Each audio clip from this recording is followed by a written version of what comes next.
Hello, folks. Welcome back to the Compass, your guide through these dark and scary Lost Woods Draft League divisions. Uh, I am Mohammed, coach of the Worcester Red Sox, joined by my lovely co-host Rockwell, coach of the Good Guy Gudras. Ivan, our friend, coach of the Slow Bros, unfortunately cannot make it this week. Asterisk, there may or may not be an Ivan showing up later, but yeah, that is the intro. How are you doing, Rockwell? I'm doing good. Coming off of another win this week. Whew. Sigh of relief. But yeah, doing good. Um, Happy to get the win, especially because life has been busy. As you know, I am moving to California. But yeah, overall pretty good. Uh, and how are you doing, good sir? Listen, you may be moving to California, but I am doing something far more stressful. I'm moving 5 blocks down the street. I say moving. The move's pretty much done. And through it all, we had our first loss of the season, over in Worcester, but we bounced back. We bounced back in a big way. Um, and definitely feeling good about the team's playoff chances for the first time this season, which is really exciting. Um, but it's going to take a lot of work to get there. This could be a absolute dumpster fire of a 3-5 finish to the season, given the schedule. But Yeah, hey, yeah. who It's knows? unfortunate that like anything can happen. We're only halfway. How about you? Nothing How is about you, Rockwell? 4 weeks into the season, 2 fortnights, one half of the season. How are you feeling? Yeah, yeah, I mean, like, so yeah, uh, I'm doing pretty well so far, as you know, and yeah, I'm still not feeling that confident. It feels like, ooh, like the one of these weeks, I'm gonna it's finally gonna catch up to me. Like the lack of prep and like all that stuff. It's finally gonna catch up to me, but my team is pretty strong, and so it does give me a lot of wiggle room in matchups. I think I just need maybe one more win before I secure playoffs I for sure. mean, you might need one more win, but I think this is a nice way for us to get into this first headline of the show of can anyone stop Rockwell? Because yeah, like you might need one more win. I think you need one more game win. Looking at the Maridon division standings, um, we don't know. I don't think either of us have a confirmed answer on whether it's going to be 7 team or 8 team playoffs this season. Um, but regardless, either way, you are 6 points clear. You are 2 wins, 6 points clear of seventh and eighth place in Maridon, which is absolutely insane. Um, and that plus 21 KD, you're Yeah. making these matches look a little too easy, Rockwell. And I mean, the Maridon division is like it's no slouch. I think, looking at it now, I think pretty much everyone is still in playoff contention, and I think everyone but maybe the bottom three or four are in solid contention for the 2 seed. But it seems like the 1 seed's locked. Well, I mean, it's definitely not. Okay, so first of all, to answer your first question, can I be stopped? The answer is 100% definitively and unequivocally yes. Obviously, I can be stopped. I still have to face Stout, who I'm very scared of. I'm very scared of that Drift Limb. I do not like what that Drift Limb does defensively into Ursaluna. Um, and also, Stout is a very good player, creative player with a scary team. I still have to face Corrosion, another scary player. I do not like having to face my own Hoodra as well as Incineroar. I did get to use Hoodra a bit this week when practicing Keon against them, so it felt good. Although, fun fact, Not with Hisuian Gudra, but with regular Gudra. I did get my first ever set loss with Gudra, so I have to reestablish my entire identity. Yeah, no, the team branding is suffering a little bit. We can't lie. Yeah, so that was disappointing. And then yeah, I still have to face. I believe I still have to face Jake as well. So I'm kind of looking forward to that rematch from last season. I mean, I beat Jake last season with Covert Cloak Polytoad, and so I'm excited to go against him again, and then Theo as well. So like, I do not have an easy path forward for sure. So I am expecting at least one, maybe two losses. You know what? It's okay because my goal, get to the playoffs, and then we'll do it from there. That's kind of what I did last season. Coasted. That's what I want to do this season as well.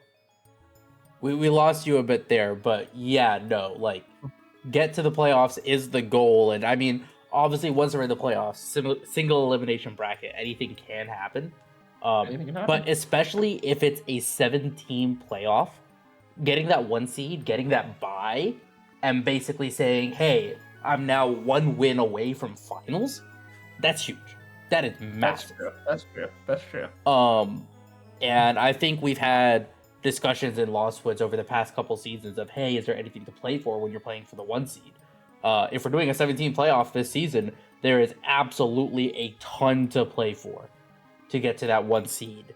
And it seems like, you've definitely got a grasp on it right now. The question is, can anyone pry it out of your hands?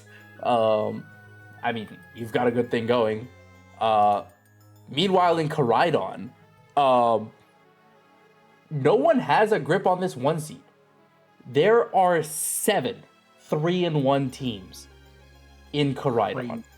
Crazy. It Absolutely is scary. We just had our final 2 undefeateds take their first loss this week, AJ and Nagai. But 7 3-1 teams, all with very different paths to get to this 3-1 point, in terms of, how strong the wins have looked, in terms of the momentum, whether it's been up and down and up, a roller coaster. And we're only halfway through the season.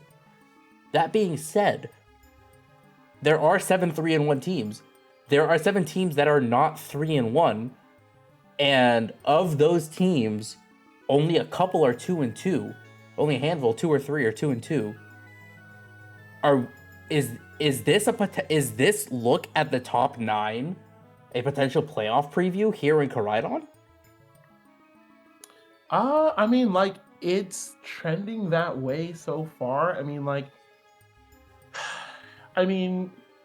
being 3-1 is still a little shaky, right? Because, you go on a long streak and suddenly it's going to feel, right, like that it feels safe in the pack of 3-1s, but you get that first loss and you're like, ooh, I'm out of the pack.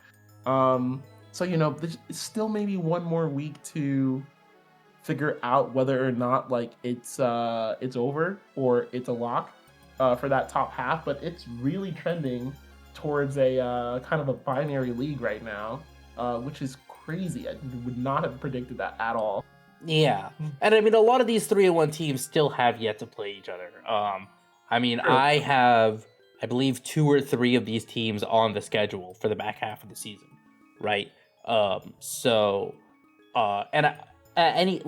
Being in the 3-1 pack, you say it feels safe. I say it's the opposite, to where you are on your toes, because, I mean, no one is safe from playoff elimination. No one is safe from locking their playoff spot. And I mean, yes, we've got 7 3-1s, but I mean, we've got 2 very strong teams in the in the is it the Desi Doggos? Days Doggos? I don't know how to say that. I've been saying the D's Doggos. This is definitely there's definitely some township or some village name that we are butchering right now. And the Island There's an Dragons. accent on the logo. there's an accent, I believe, on one of the E's, maybe. Yeah. Breadman, if you're listening, let us know how this is pronounced. Let us know. Teach us. We are two uncultured Americans. But yeah, between them and the Island Dragons, right? You got two teams that if you slip up, they will take your playoff spot here, right? Like it's the question isn't, is it a lock of these top 7? Is it a lock of 7 of these 9? And I mean, it's so hard to say what order these teams will come in, but I mean, if the playoffs were to start today, you would have some insane matchups, right? You'd have AJ versus Chris, Calvin versus Elena, me versus Nagai, Mr. B waiting for the winner of that last matchup. That is an insane playoff bracket. Yeah. The Corrado division is looking scary, especially at the top. It's a bloodbath over there. Yeah, I mean, each division is a bloodbath in its own way, right? The Maridon division, you're looking at everyone through, realistically, even the 11 seed, right? Alex, yes, 1-3, but with 5 points, right? You get even with win total, Alex is probably going to take you on tiebreakers. So, true, right? Having 10 teams that are in contention for 6 playoff spots is scary, right? Both of these divisions are going to be an absolute bloodbath. I'm really curious to see where we are in a couple weeks on the next Compass Pod, how things have like started to shake out. I'm sure things will stabilize in some ways and become even more chaotic in others. Yeah, so everybody lock in, finish up strong. It's anybody can slip up and anybody can rise to the top. So absolutely lock in for your last 4 games. Yeah, no, season. There is no rest for the wicked in this league. And I mean, no rest for the wicked indeed, because we've had some really interesting matches that you've highlighted, Rockwell, as matches that you want to look into. Because I mean, every week it feels like there are multiple highlight matches, multiple vintage all-time classics.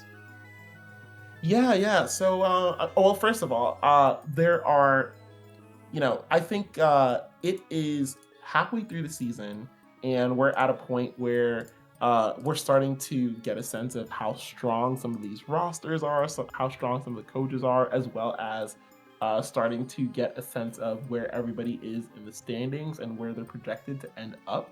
And so a lot of the matches have, these very interesting implications, right? Like it's not just about a win or loss. It's about like mean in terms of like making the playoffs. What does this mean in terms of a statement, right? So for example, Nagai Freak, being one of the last undefeateds, finally defeated by Chris.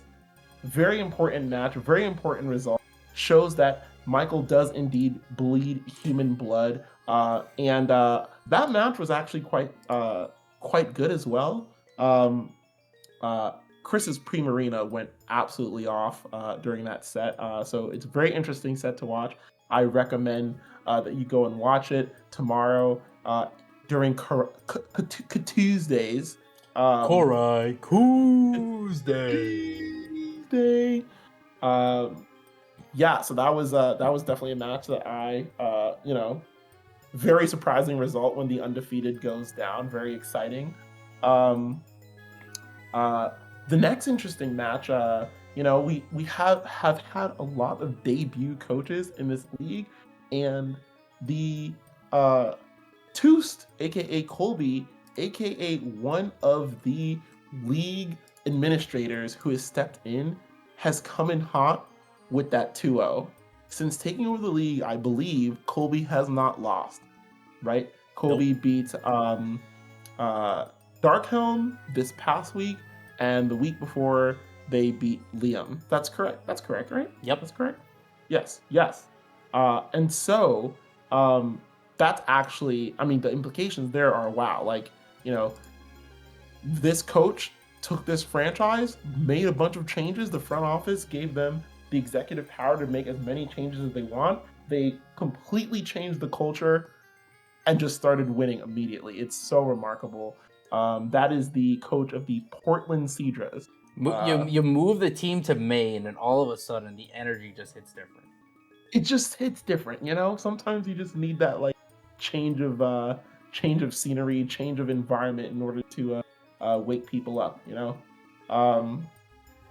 And so I thought that Also, was fellow Red Sox minor league team name. We love to see it. yeah, Big up the Sea Dogs. Sea Dogs. And then also quite interesting is we've had full showdown matches, which is a fun little mix up. You know, sometimes there are circumstances and you know, coaches have to play on showdown versus on. So we've got to see AJ, I believe, play twice on showdown. I watched the games earlier this week. They had a very cool skill swap play into Calvin. Azumarill did not end up resulting in a set win.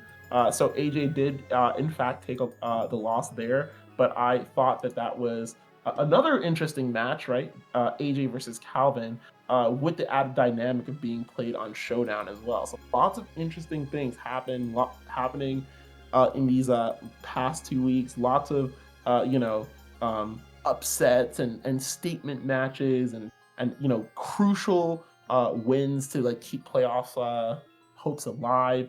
So yeah, there have been just a ton of interesting matches this week.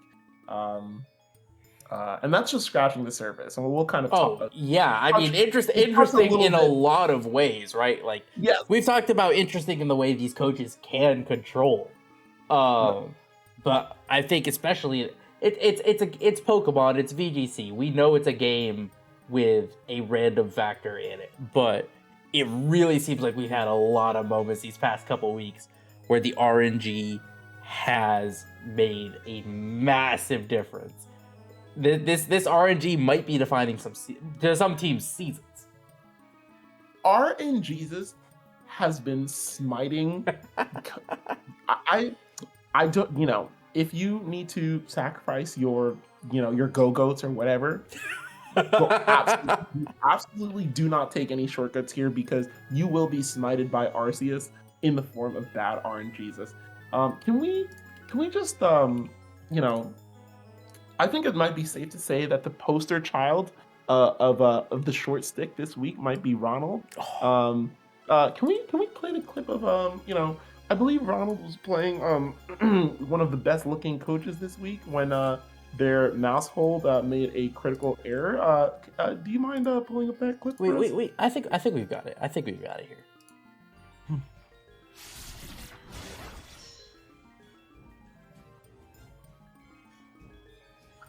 Of course, no flinch.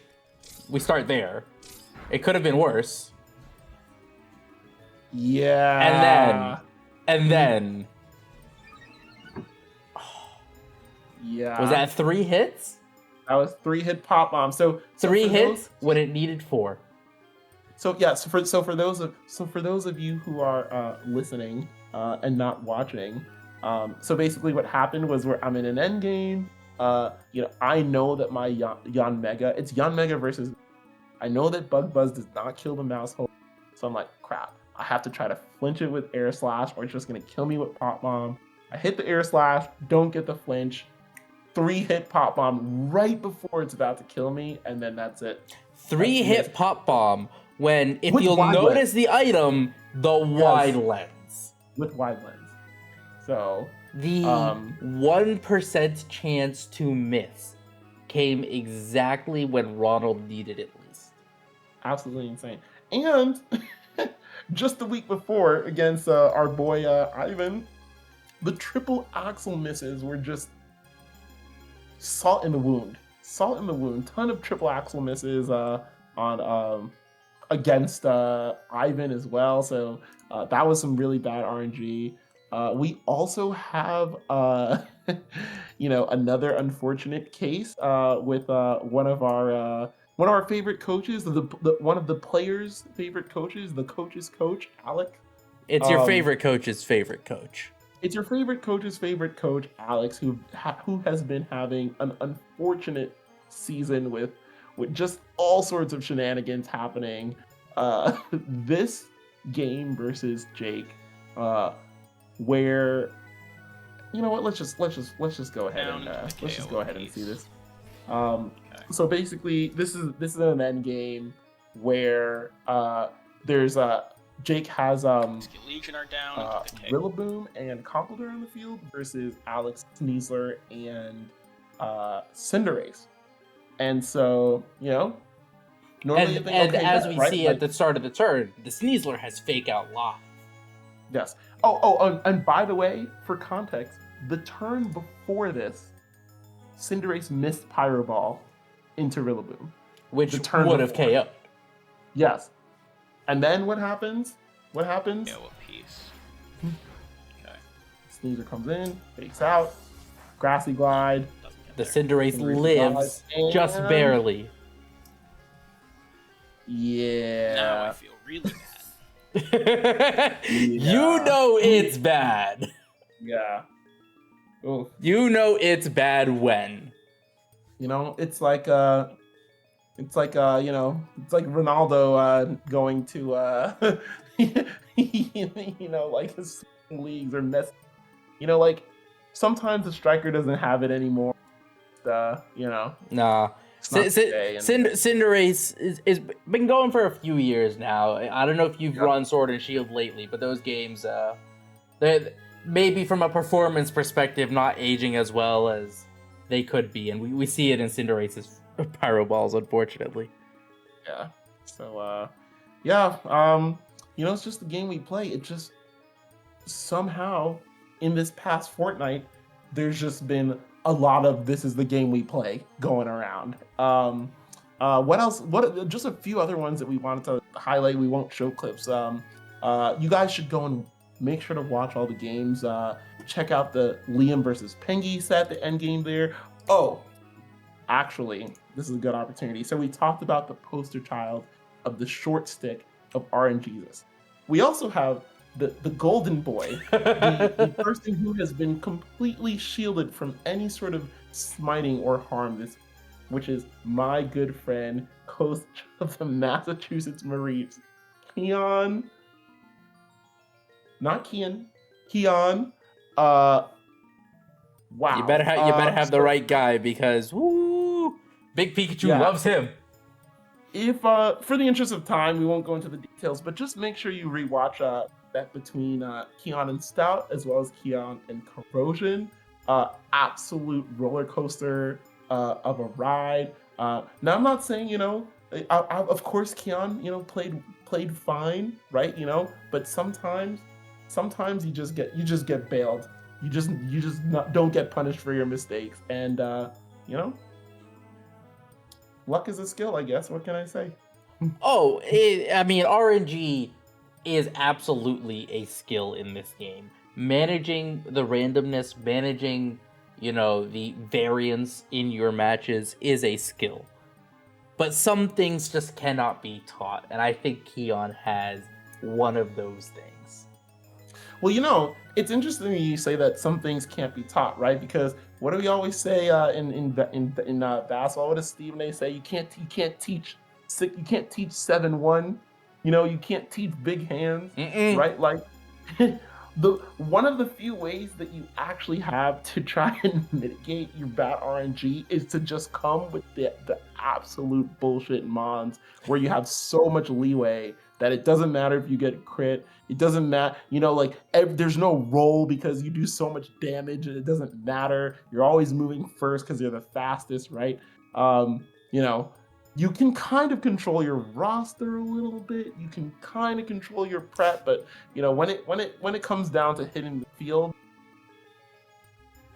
I mean, what do they say? If it's not 100% accurate, it's 50% accurate. Exactly. Every secondary effect will happen against you, and you will never have a secondary effect happening for you, and you're gonna lose every lead roulette.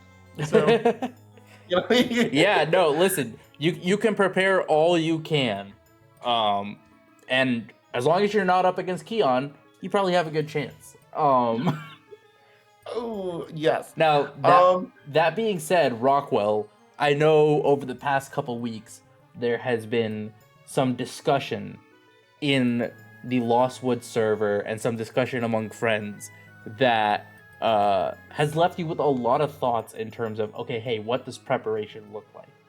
How do you go about preparing?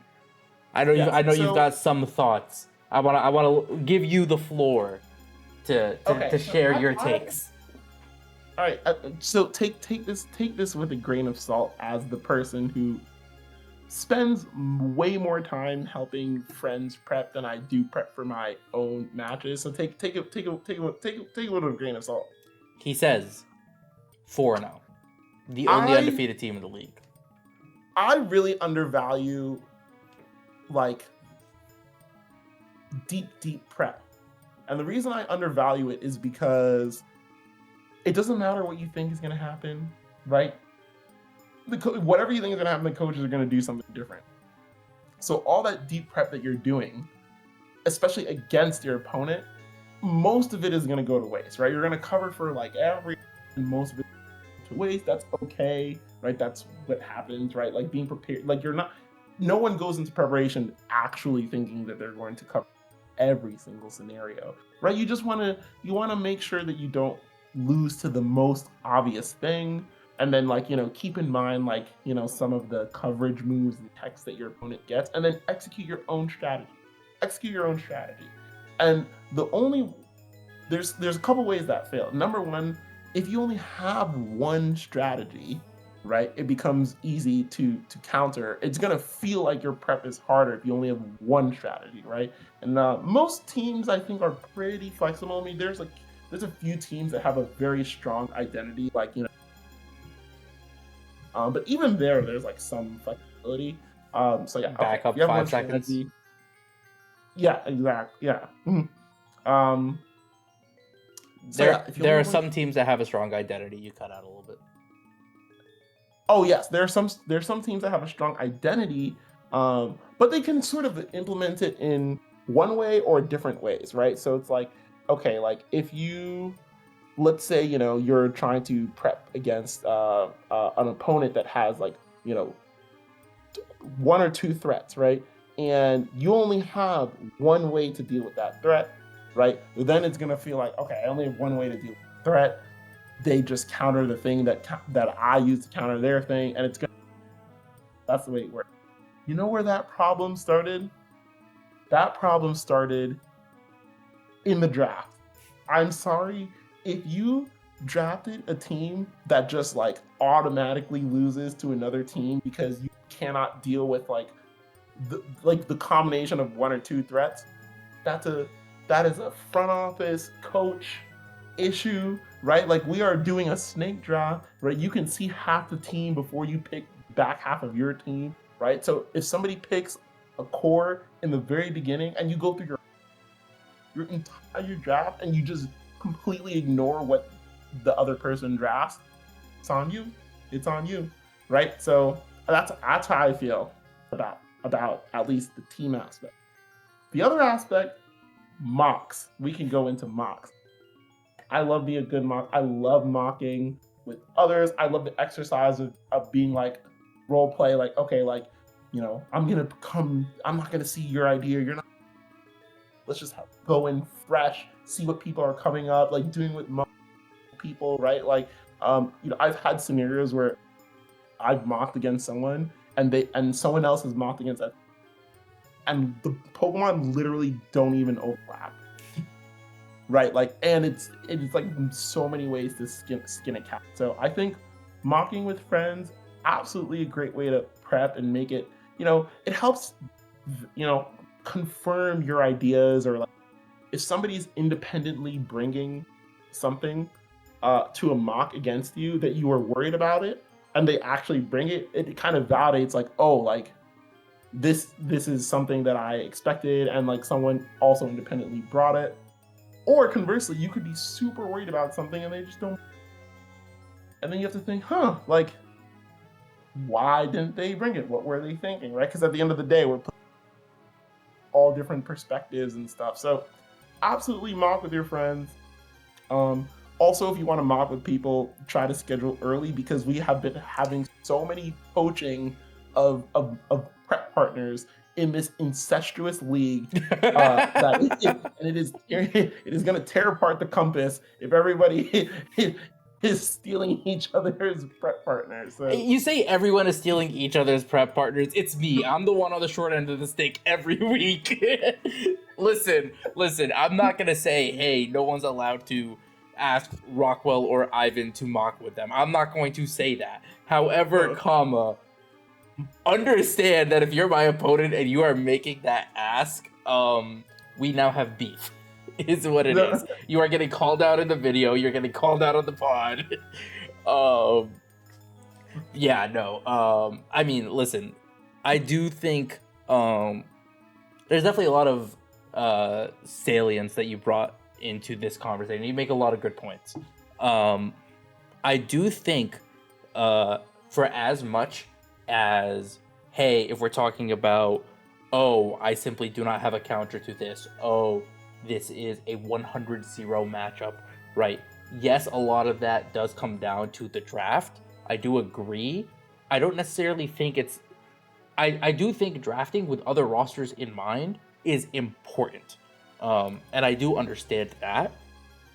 Maybe this is just like the naive, like, thinks he's an amazing builder and thinks he has good fundamentals in me, right? Like, maybe it's that, but I truly believe that if you build a well-balanced roster with intention, and when I say well-balanced, I don't necessarily mean like you're going to be playing balance, right? Or that, like, you know, your mods all kind of do a lot of similar things, right? I do mean, like, no, you build a roster with multiple modes. You build a roster that has sound fundamentals in terms of you are conscious of speed control, you are conscious of redirection, you are conscious of setup, both for yourself and in your opponent's case, right? If you draft a fundamentally sound roster, you should never have a 100-0 matchup. And I say this having lost what felt like a 1090 matchup. Yes, it was an incredibly difficult matchup against Calvin. Yes, I do not want to face Calvin in the playoffs. But I did not have zero answers, right? Yeah. I had some answers. I did not execute well during the game itself, and in prep, it was a little rocky in terms of I couldn't really get to those solutions right away, right? But all that is to say, if we're to run again in the playoffs and I find, no, I actually have zero answers after both having the draft to build a well-balanced roster and then having a bunch of transactions to then refine that roster, if I'm getting to the playoffs and I'm like, oh, this is just an auto loss if I play him again, that's on me. I 100% agree with that. And I think there is definitely, like, yeah, you can chalk it up to the game is the game, and like everyone can only have, like, there's only one copy of Mon, only one person can have a Mon, but we're playing Reg Age. There are, especially given how the strong threats are spread out, there are probably 200, maybe even 250 viable Pokemon in this pool of Pokemon, right? You can find something. And I think it takes a lot of intention and attention, and I think it takes a lot of, I guess, introspection on your fundamentals and saying, hey, listen, do I understand the game of Pokemon? And in what ways am I constantly, like, falling short in a certain aspect of this game? If so, maybe it's time to hit the books, right? Maybe it's time to study up a little bit more, right? And I mean, at the end of the day, that's what this is. This is, like, yes, we're here to have fun, and we're here to have practice reps, right? There's no real prizes on the line. It's just bragging rights, except it's bragging rights among friends. So, like, in some ways, it counts way more, and in some ways, it counts way less, right? But this is practice reps, right? And this is a chance for you to polish your building, polish your play, and we're all here to do that, you know? Something, iron and iron. Iron, carbon, iron. I said it. I mean, I was just gonna let it. I was gonna let the people fill in the blanks, but all right, that's fine. That's whatever. I was really just trying to be poetic with it, but I guess I'm not your favored artist in law. That was very well spoken, Mohammed. Very good. Everybody should, like pay attention because he was spinning some facts there. In planning this in planning these segments out, I did say, all right, this is the point where I'm just gonna let Rockwell get on his soapbox, and then I kind of just snatched it away and said, well, actually, way better that you did it because I would have said something unhinged. I mean, people can take it however they want. I'm sure if people want to take, things that we say personally, they can. But everyone knows we're just here to make each other better players and have fun with it. So it's all love here. Oh, there's one more thing I want to say before we move on to a fun segment. Yeah. Which is this is mostly for my just like keep myself accountable here. Another reason why I feel like I don't have to prep so much is because I have Ursaluna, which is like this concept of like it's so obvious, right? If you have a strong team, you just have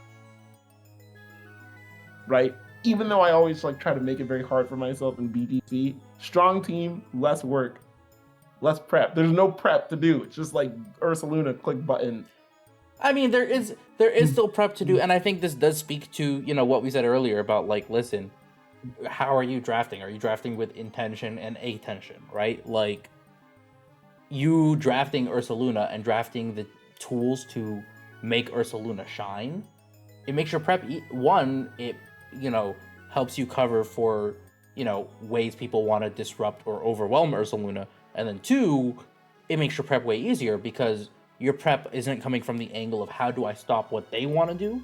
Your prep is coming from the angle of, okay, how can they possibly stop me? Yeah. Right. And I think that does make it a million times easier. And I think that's something that's a lesson I've learned in really like the first half of this year, right? In terms of just team building in general, right? That being a very important philosophy of, hey, listen, like you can build to stop others, or you can build to be the one who needs to be stopped.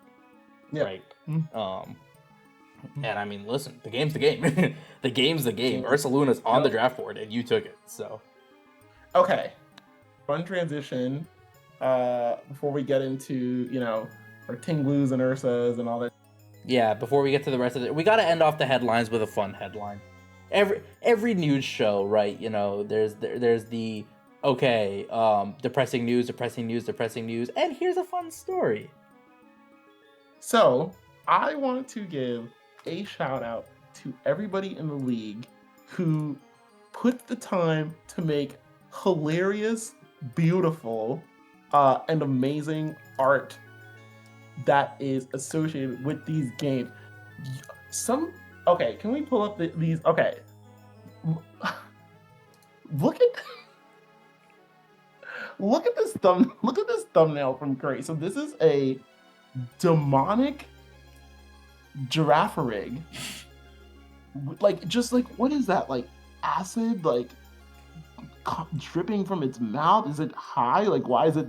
Its eyes are just like bloodshot. This is crazy. Like, this is so scary. The Fletchinger, but down below, right below it, eyes. That's gonna with the band. Yeah, like this is the trippiness, like pull these thumbnails for Maridon and Koridon Monday and Tuesday. They're so good. This is so good. It adds such charm to the league, and it really brings a smile to my face to see all the effort being put into content. So just keep it up, everybody. This is when I see. And this just like it makes me like so happy. I'm like, this is so amazing. And it just really tells the story, right? Like all these thumbnails like tell a story of like something that happened. absolutely iconic that week. Like, truly. So keep it up. And this is not all of the art. You know, I just picked 6 because it's symmetrical, and if it was any more, it would be hard to see in the video. But like, you could have made 9 work. Yeah, keep it up. Yeah, maybe next. We'll just feature just like a couple of pieces of art each week. Week 6, instead of Rockwell presenting a Ting-LUS and an Ursa, it is a beautiful thumbnail and a cursed thumbnail. Exactly. That is how Rockwell does his rankings from now on. Hey, the typically speaking, you know, a coach with a good logo tends to do better than a coach without a good logo. So it's just saying. So logo is another form. You know, that's what the game does. The game decides like who best logo, and then like that post is for it. Oh yeah, no. Like, people don't realize Leaf actually, Leaf's cousins, dads, brothers, uncles, nephews, best friend works at Nintendo, and Leaf actually slid them all the logos, and basically just all the logos and all because, you know, Leaf as a TO, you know, through all the connections, has all of the, you know, Nintendo account names and trainer names and da-da-da-da-da-da-da. So he, you know, slid all that information over and just said, do with this what you will. You know? We think no one's looking in on the link code, the link battles, but there's someone there pulling the strings. They're watching. We wonder why Keon has the best RNG in the world. Have you seen that logo? Look how cute that Mareep is. It's gorgeous. It's amazing. Yeah. We've got a whole lot of transactions to go through. So I think what we'll do is we'll kind of just rapid fire through these again. Yes. We've got to cover weeks 3 and 4. And yes. Week 3 in the Maridon division was incredibly busy. Week 4 in the Caridon division was incredibly busy. So, how do we want to do this? Do you want to talk about each other's divisions, maybe? Ooh. Actually, that's a good way to do it. All right. Yeah. Since Ivan's not here to balance it out. Okay. All right. So Ronald, that's Maridon. Yeah, we're on the Maridon division page here. So yes, I guess what I can do is we'll grade each other's divisions. So Rockwell, go ahead, give your introductory analysis. I'll chime in, and then I'll grade each of these, and then we'll do it vice versa on the other side. Okay, so the trade is giving up Armourouge and grabbing Barracuda and Espeon. I am the biggest solo Armourouge fan, right? That's, you know, I love solo Armourouge. However, you know, it is, you know, probably not the best fit on Ronald's team. Like, I understand splitting up some of the roles. I mean, like, Espeon kind of takes the role of solo Armourouge on a raiding team. It's faster, it's stronger. You know, it has a good ability as well. You are losing a wide guard on your team, and you know, Flash Fire could be important. It's just not as important on Rain. So yeah, it's really mostly just losing wide guard and like maybe some strats. Barracuda, nasty pickup, absolutely nasty pickup. It is just another. It's a glass, right? It gets around redirection. It can basically mask 2 abilities at once. I faced Barracuda. I didn't even put Follow Me on my Magma. Yeah. So overall, I would say the pros outweigh the cons. Yeah. No. I think this is definitely a good move for Ronald. I do think that the Espeon slot is because Espeon's not cheap, is it? It's not cheap, but it's not that. It's not. How expensive is? It's 5. Espeon's 5 points. Five points. There's a lot of Pokemon with a lot of tools at 5 points. I do think Ronald could have possibly found something a little bit better, just because Espeon, it doesn't necessarily support its partners as much as it just kind of sits there and really,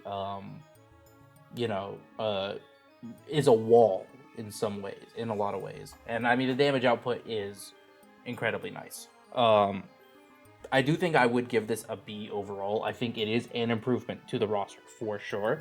I do think with how many points Armor Rouge is worth, Ronald might have been able to squeeze a little bit more juice out of the berry in this transaction. But I mean, a step in the right direction is a step in the right direction.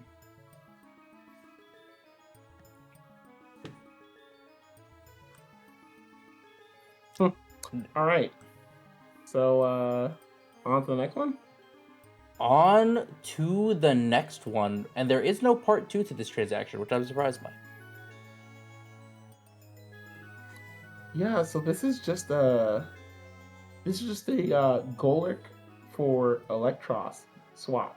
Yep. So the the Golurks are losing Golurk and gaining Electros. Do you want my thoughts? No grade? Yeah, let's hear it. It's horrible. No aura at all. Losing your mascot for what? Electros? I don't know. It's fine. I mean, I would say it's maybe a sideways grade, like a maybe sideways. If any, I mean, obviously you're going from a Pokemon a million weaknesses to a Pokemon. I guess that's that's an improvement, especially in a no Terra format. So yeah, no, objectively, I would say Eli. Just don't like getting rid of your mascot. Yeah. No loyalty. On vibes alone, Yeah. D at best. Mm-hmm. D at best on vibes. Yeah. In terms vibes, D.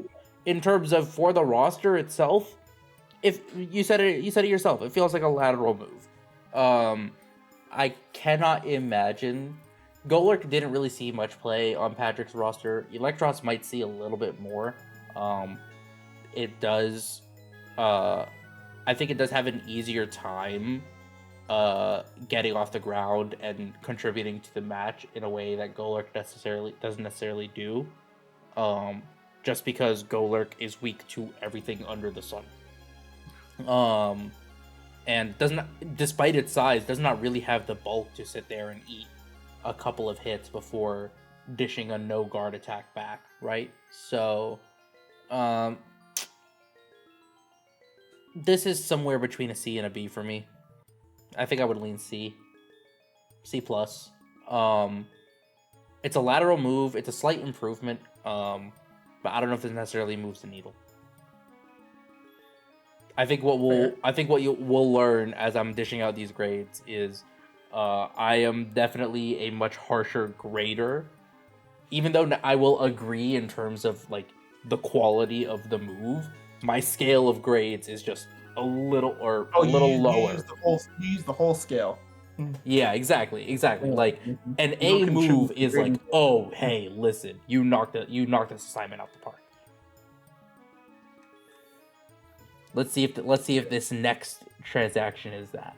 We've got Gengar, we've got Keon sending out Gengar and Alcremie for Mimikyu and Electrode. Yeah. What's the analysis here, Rockwell? Okay, so here's my analysis here. So overall, honestly, this is not so straightforward. I mean, first of all, it's a double trade, right? Like you are absolutely losing one set of tools while gaining an entire.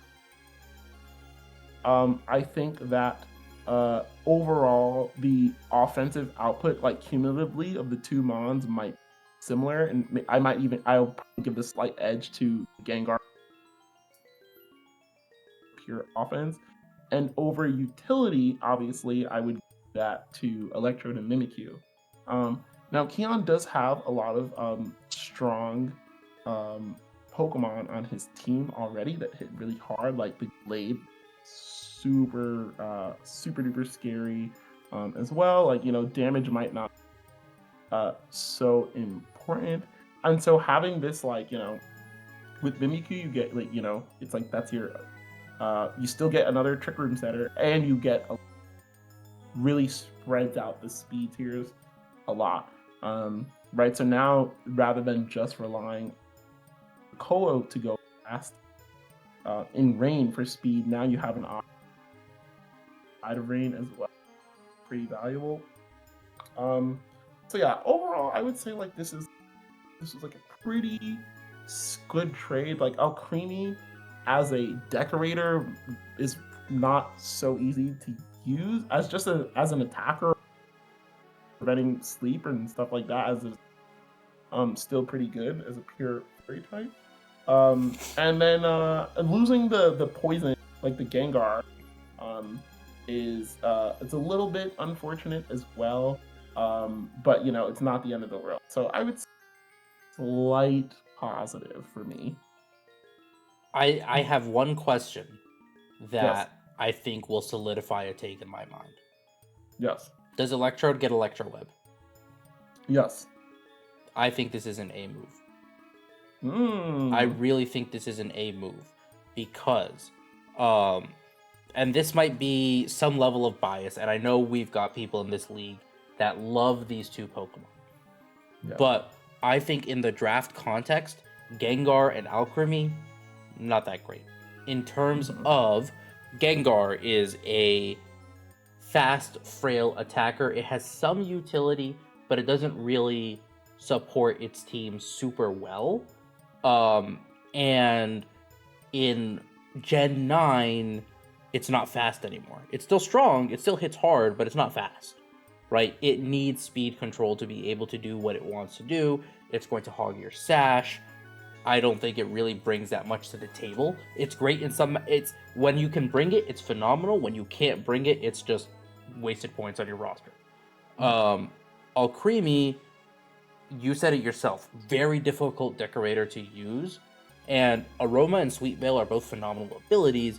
That requires you to sit on the field for a while. The Pure Fairy typing is nice from a defensive standpoint. You do not have the bulk to be able to sit on the field like that.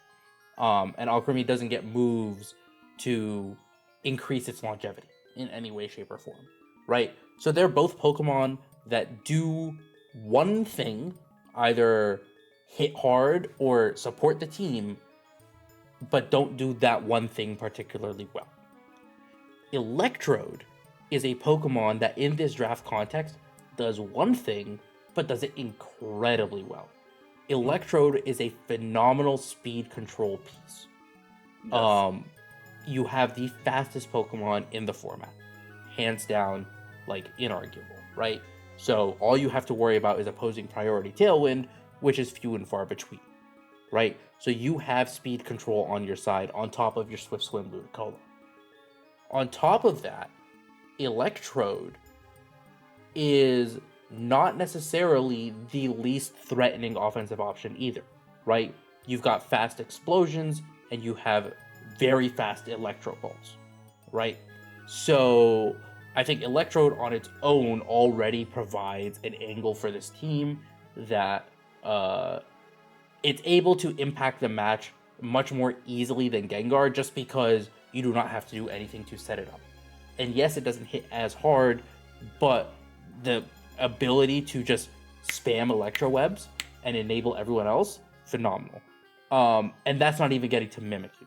I think Mimikyu is a phenomenal pickup because Mimikyu does two things and does them both incredibly well.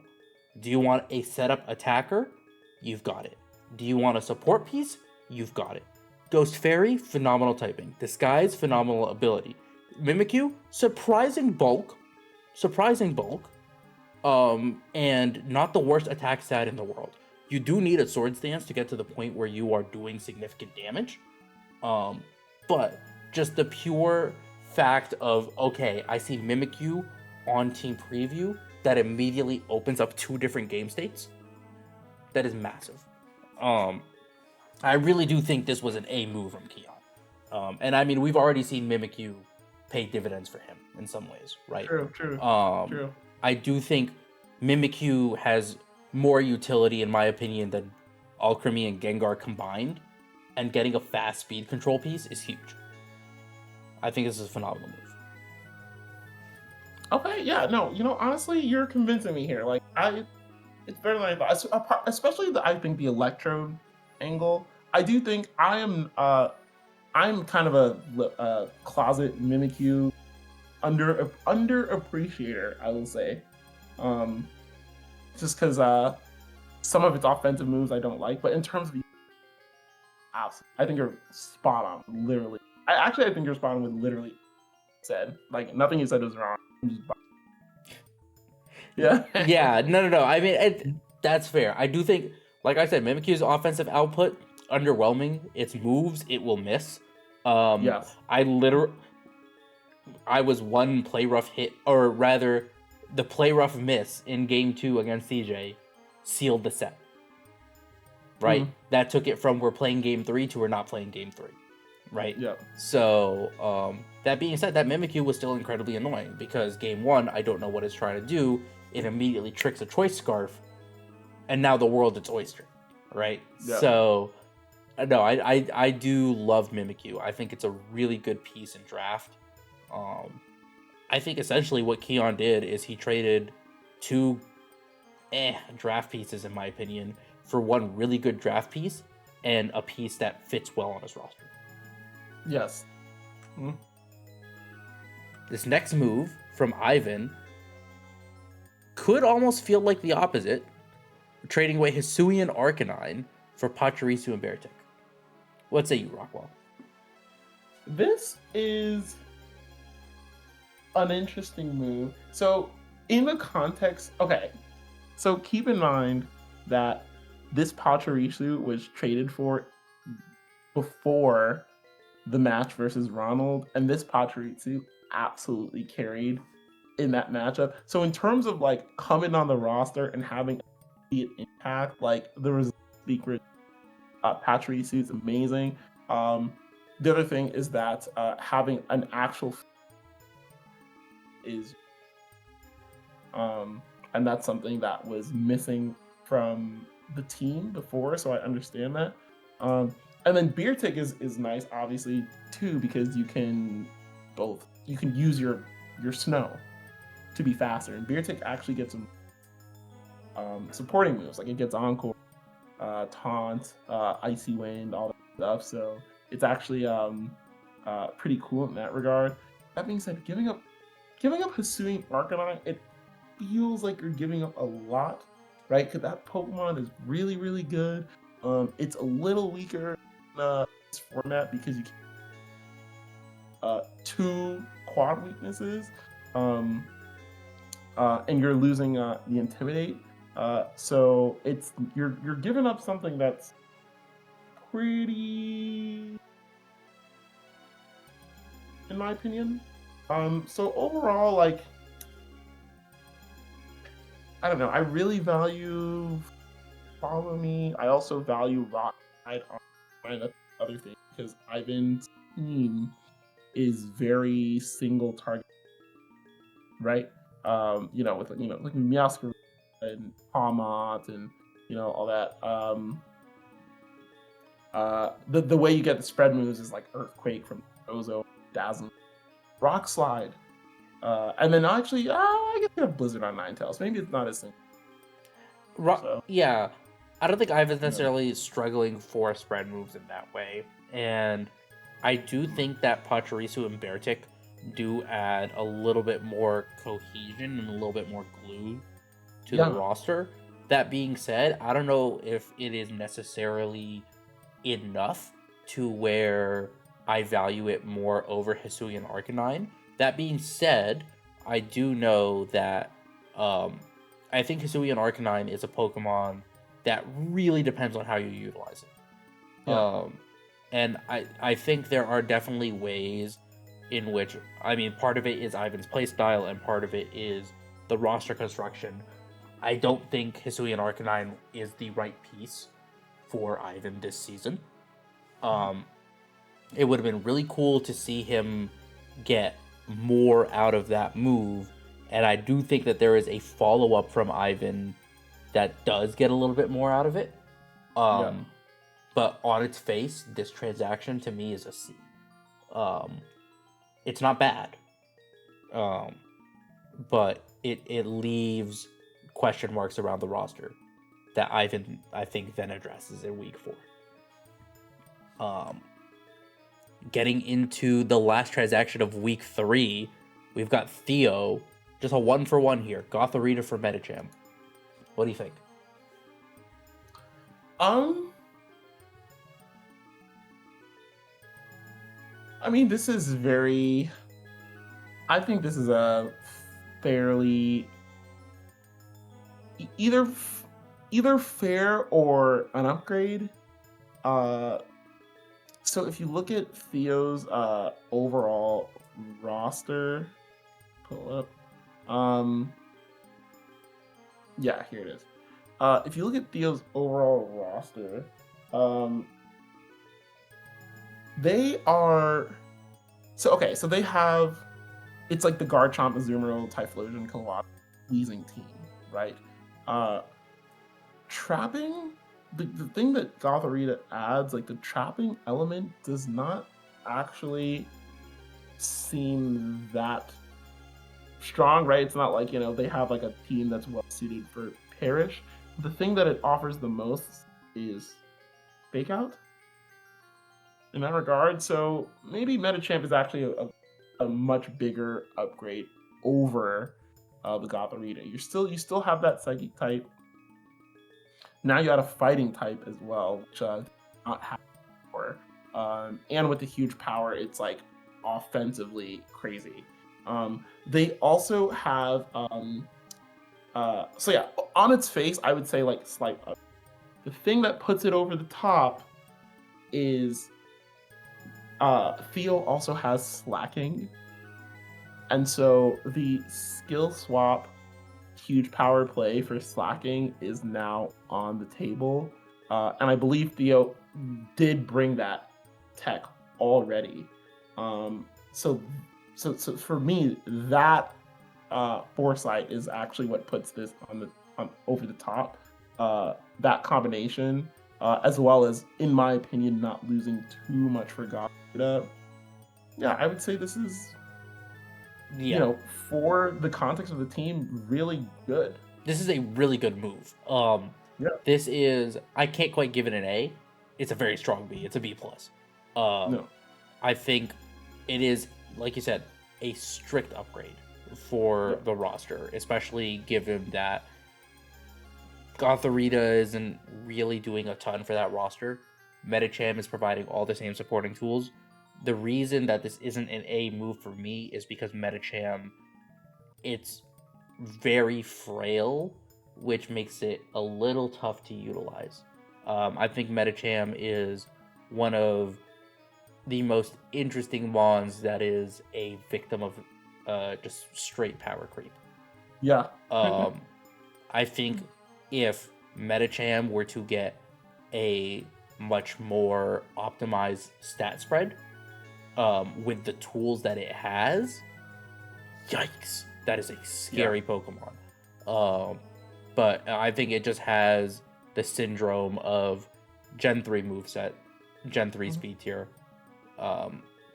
It struggles in that respect. That being said, it's a great draft piece. Definitely a B move for me. And now we get into week 4, and I do want to jump ahead a little bit because I believe week 4 in the Miraidon division gave us the first team trade. It's the first team trade of the season. Is it the first team trade of Lost Woods history? No. There might have been 1 or 2 last season. No, yeah, it's it was I think Leaf took over. Actually, I don't know. We'll have to double check. Yeah, we'll have to consult the archives. But we see a rare coach trade, a rare trade between teams. Jake sending Umbreon over for Theo's Sneasel. On its surface, what do you think about this for both teams? Honestly, mm,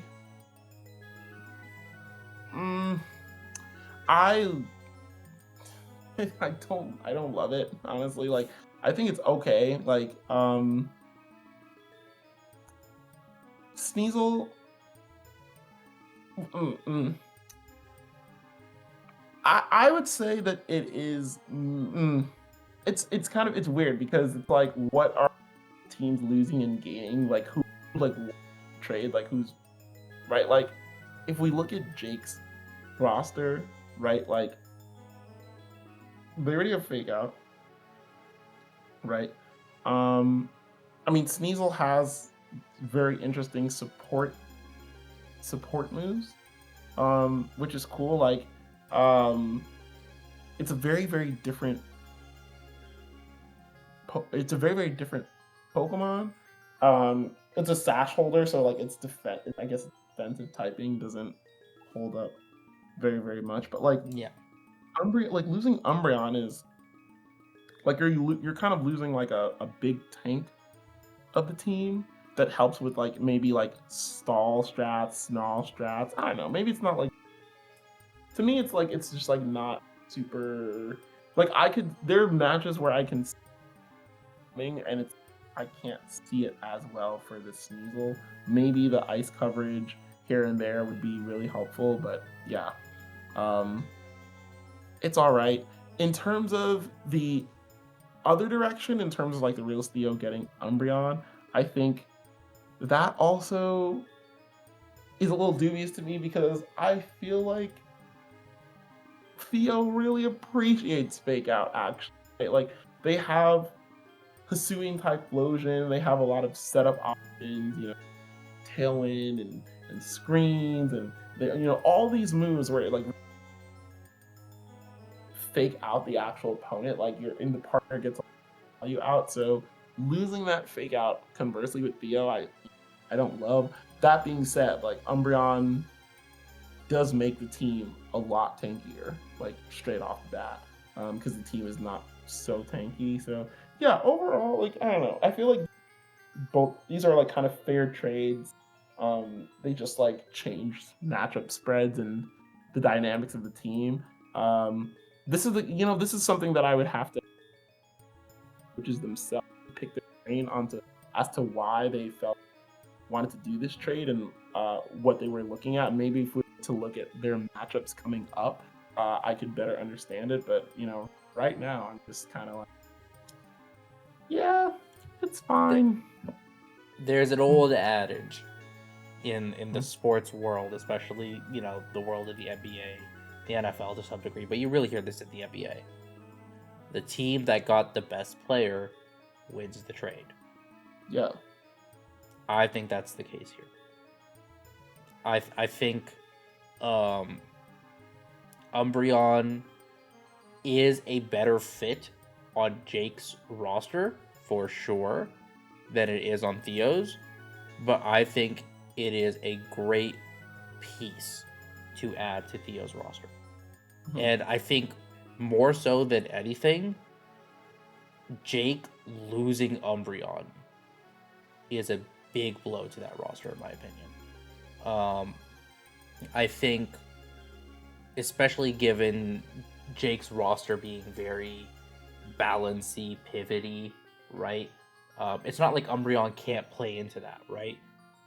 Umbreon can do wish passing stuff. Umbreon can do snarl support for the bulkier offensive threats, right? I think Sneasel is a very interesting add to the team, but I don't think it really adds much. Jake already had speed control. Jake already had fake out. And yes, you get another piece, but Sneasel cannot pivot the way that Umbreon does. Right? I say this having had Hisuian and Sneasel on the team this season. And then conversely for Theo, like I think, yeah, you lose fake out, but I think Umbreon gives you a very different defensive backbone. I think I would honestly give this a D for Jake and a C for Theo. Yeah. I am very curious to see how Sneasel contributes to Jake's team. And I'm very curious to see if there are matches where Jake kind of wishes the Sneasel was an Umbreon, right? Or kind of wishes, if there was an Umbreon to bring to this match, right? It would have been cool. Don't get me wrong, I love the trade for the content. I think team trades are incredibly cool. I think and this is something we might talk about week 8, week 10, week 12. I think there is a lot about the transaction limitations in this league that make team trades difficult and a little less exciting. But that's that trade. And then outside of that trade, we had a few free agency moves as well. Starting off with Curry, Stantler for Houndoom, straight up. How do you feel, Rockwell? It's fine. I mean, like, it's whatever. I mean, they already had a Gen 2, on 4 legs Mon and for, Girafarig, right? So, like, I 2 of them. Right, like the normal types that should have evolutions and finally got losing Intimidate, so it's a little annoying. Does Houndoom not get Intimidate? Huh? I thought Houndoom gets Intimidate, no? No, it gets I believe Flash Fire, Early Bird, and Unnerve. That sounds vaguely right. That sounds vaguely right. Double check me on that. Yes. Okay. I do like Unnerve as an ability in this format because berries are one way to get add defensive capability and Unnerve. But for that, I mean, Houndoom gets cool ability. Houndoom is better than Stantler, like for sure. Just still Houndoom, so I think Houndoom is definitely better than Stantler. It's got the goat type. It's got the Incineroar typing. It's a special attacker that it's like it has like it's pretty cool coverage, like it's I think Houndoom is better than Stantler in the context of Curry's roster. Across the board as a draft piece, I like Stantler way more. Right. Fair. Because Stantler gets Intimidate. It's a Trick Room setter. You can bulk it out with the Eviolite nicely, right? Yeah. Like Stantler, I think does more things than Houndoom does. Because that's true. Houndoom's right. Houndoom's moveset is so thin. It doesn't really do anything, right? Oh yeah, you know what? I'm not actually familiar too much with the game. Let's see. Yeah, there's a reason you're not familiar with Houndoom's moveset. It is barely existent. Right? That being said, I do love your point about Unnerve. I think Unnerve is definitely an underexplored ability in this format. But I mean, at the end of the day, I think the only reason I don't hate this move is because Curry already has Girafarig, right? Curry already has a Pokemon that wants an Eviolite. Yeah. Right? So yeah. I think this is a C move for me. I don't think Houndoom really moves the needle in any way. I'm very excited to be proven wrong. Yes. I would love to see Houndoom do something. It's not that I don't have faith. And to be fair, if there's one coach in this league that's gonna make Houndoom do something, it's Curry. True. Yeah, I mean it'll even if it comes in as like a defensive switch in for a fire move or meta thing, that'd be cool. It's a defensive switch in, and then what? It's a dead slot. And then I think if there's one person who can find a way to not make it a dead slot, it's Curry. That's true. And that is like the one thing that keeps this from being a D move for me, to be honest. Yeah. And then I'll save that move for last. We've got Alex moving the Orthworm for nothing. Straight up dropped. No more Orthworm. Orthworm just dropped. Just complete Orthworm dropped. We will revisit this in a couple weeks. Because clearly it's a cap space. Exactly. And I think this is another thing where I feel like I don't like the transaction limits, because it forces you to take a transaction for your week just to clear some cap space to enable another move that's not guaranteed, right? Gotta manage the cap. You gotta manage your cap, and yeah, that is true. But it would be nice to be able to see a 3-for-2 happen, right? I think it would be really cool to have seen Alex be able to get that move done in week 4, but we'll revisit it in a couple weeks once it's complete. Then last but not least, we have our good friend Toostastic Colby dropping Sylveon and Shiftry to pick up Sarina and the recently dropped Alchemy. How do you feel about this? Sarina is a goated pickup. Losing Sylveon kind of stings a little bit, but I get that you probably don't have the room for it. Like, ideally, you would have and but like, there's not the room for it. And it's not like Shiftry is any slouch either, so it's not like you're something that's, shit and just getting Sarina for free. Like, you are paying some other utility. Overall, I would still say it's like pretty positive. Like, having the prio block, like, this Sarina's so strong.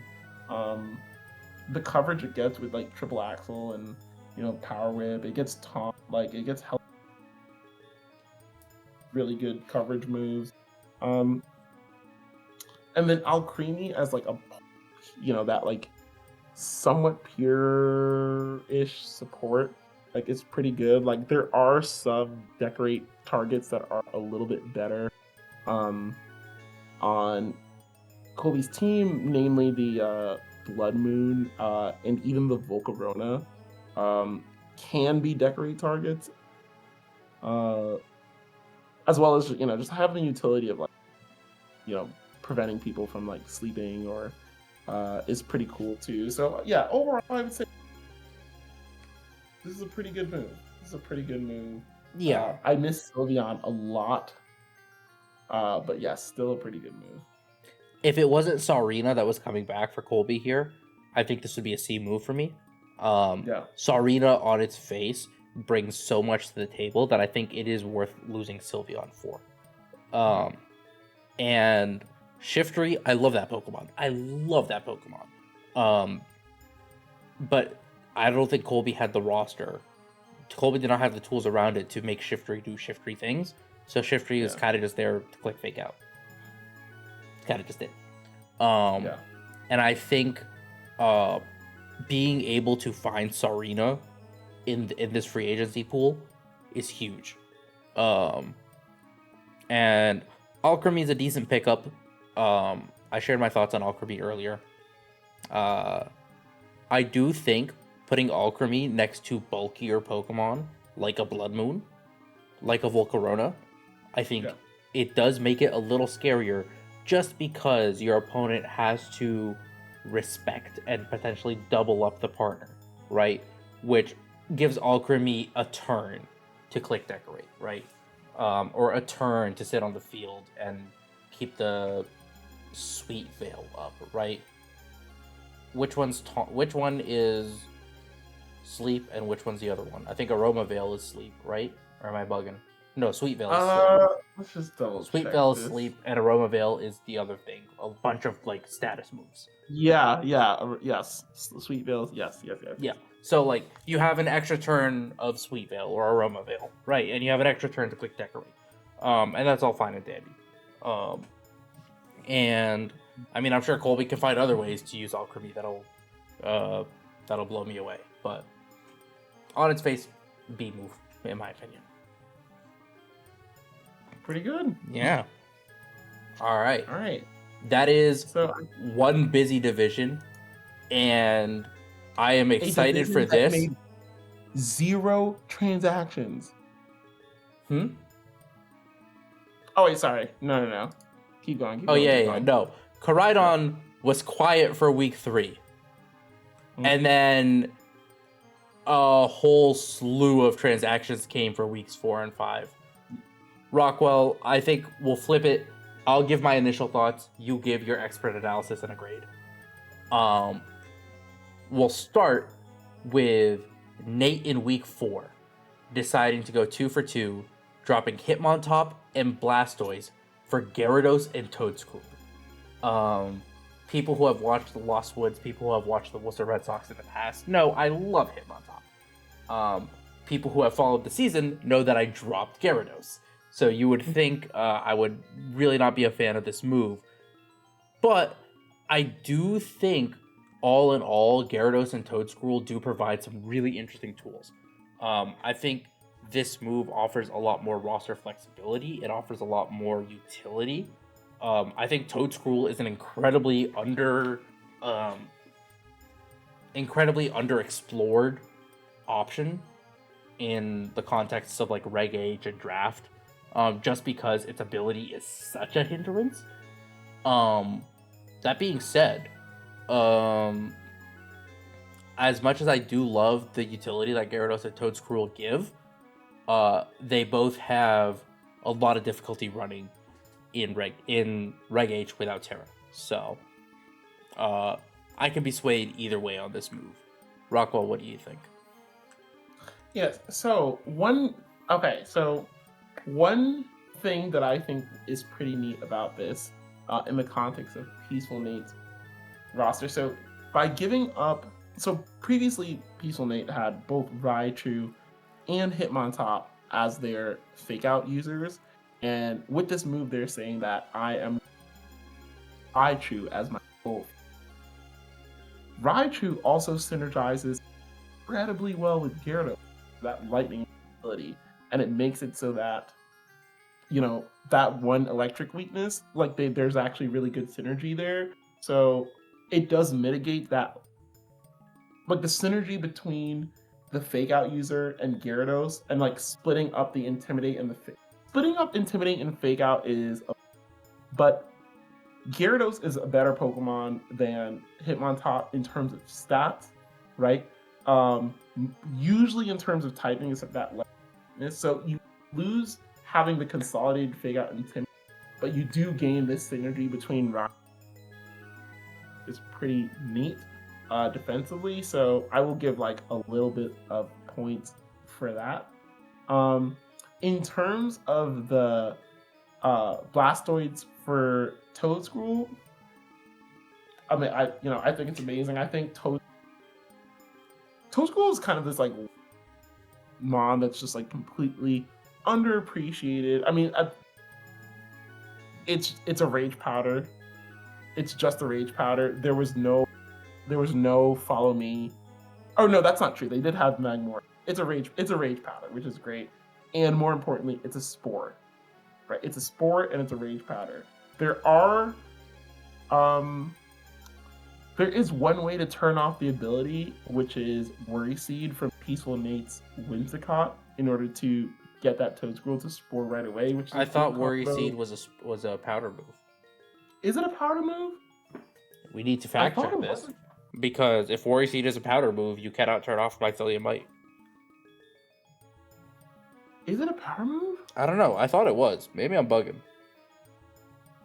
I might just be blatantly lying on the pod. No, you might be totally right. Let's see. Let's look this up right here. Powder moves. It doesn't categorize it as a powder move here. Okay, I am, but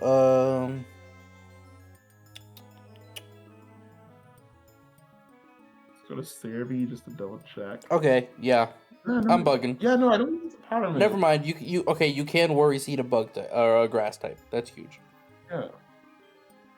It's a clunky combo. Slide Worry Seed into Spore for sure. Like you'd have to be right. Like it's clunky.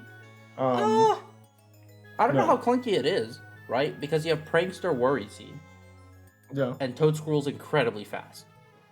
It's right? base 100. That's pretty fast for Regate, yeah. So, like, Toad Squirrel is fast. So, Yeah. is it the fastest spore? It might be the fastest spore. Yes. Right? So, it's fast. depending on the field condition, right? Worst case scenario, it's Tailwind Protect, Worry Seed Spore. That's a guaranteed sleep. Yeah. Right? Yeah. So, of course, it depends on the field condition and everything. It is a clunky combo, but it is one that exists. Yeah. There's a kind of a blender that you could put some Tailwind, Worry Seed, Encore, Spore, Protect, and all that stuff. You could there's probably put someone in there. So that's pretty cool. Yeah, overall I also like the Blastoise. Now, if this was Wartortle, you'd be singing a completely If it was different Wartortle, like, this would be an F. It's Blastoise, so like, Blastoise is not that good. So, yeah, overall, I would probably give this, like a B+. It's a B+ for me. All right. High marks there. Our other move in week 4, AJ dropping Salamence to pick up Shiftry and Venomoth.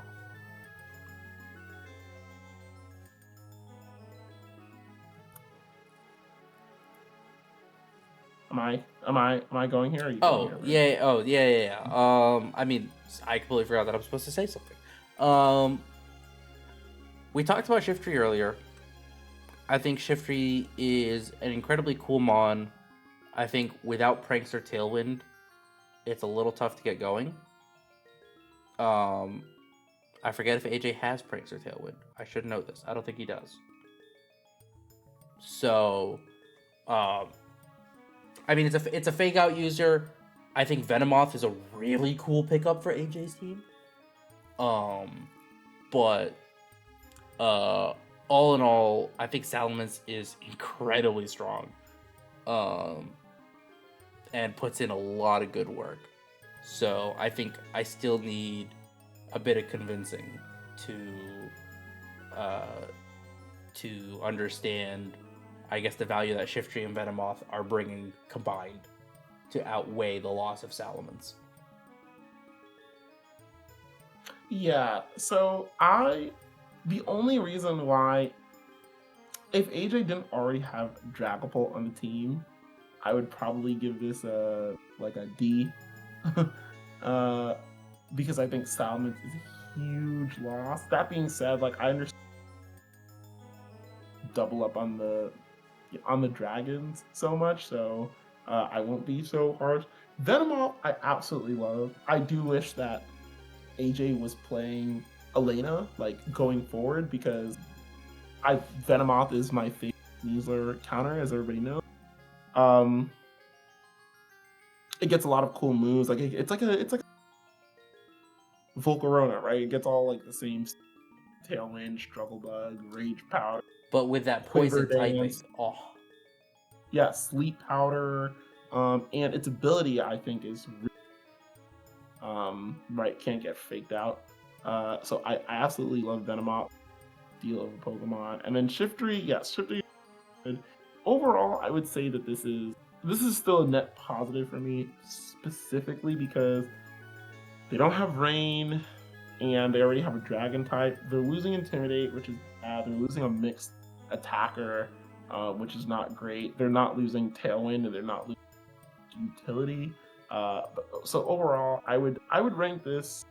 If I were to keep it, okay. So for the previous rating, minus, and then give this one a B+, because this actually is a better deal to me than the previous trade. Potentially, you could get a little bit more elements.